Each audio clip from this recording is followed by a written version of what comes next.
রমজানের 1-2 দিন আগে ইবলিস শয়তান এগুলোর লগে দেখা করে আইসা ডাইরেক্ট কইরা তারারে একটা কথা কয়, কখন বোন আমার এই 2-1 দিনের মধ্যে বান দিয়া লাইব। কথা বুঝছো না? হ্যাঁ হ্যাঁ, আমার এই 2-1 দিনের মধ্যে কি করে লাইব? বান দিয়া লাইব।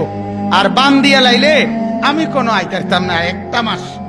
হ্যাঁ, তবে গত 11টা মাস তোরে যেভাবে চালাইছি আমার ইজ্জতের দিকে খেয়াল রাখবো, আমি যাতে বেজ্জতি না হই।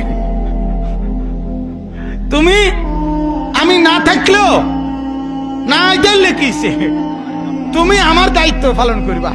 আর বেরিয়ে বলে দিছে আপনি নিশ্চিন্তে যান, আপনি কোনো টেনশন করেন না।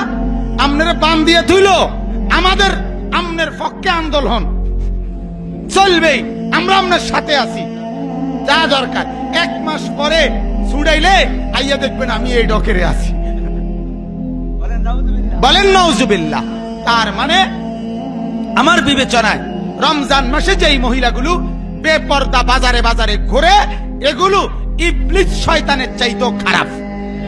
কারণ শয়তানই তো নাই, সে তো শয়তানের দায়িত্ব আদায় করে। নাউজুবিল্লাহ।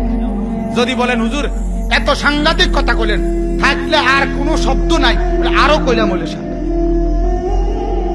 কথা বোঝেন নাই, আরো শব্দ বলা দরকার। এরপরও যদি কারো লজ্জা হয়, তুমি মহিলা ইবলিসের চাইতে খারাপ, তুমি শয়তানের চাইতে খারাপ, নাইলে তুমি শয়তানরে বান দিয়ে থুইছে, এরপরও তোমার শয়তানি কমলো না। কার কথা বলেন না কেন?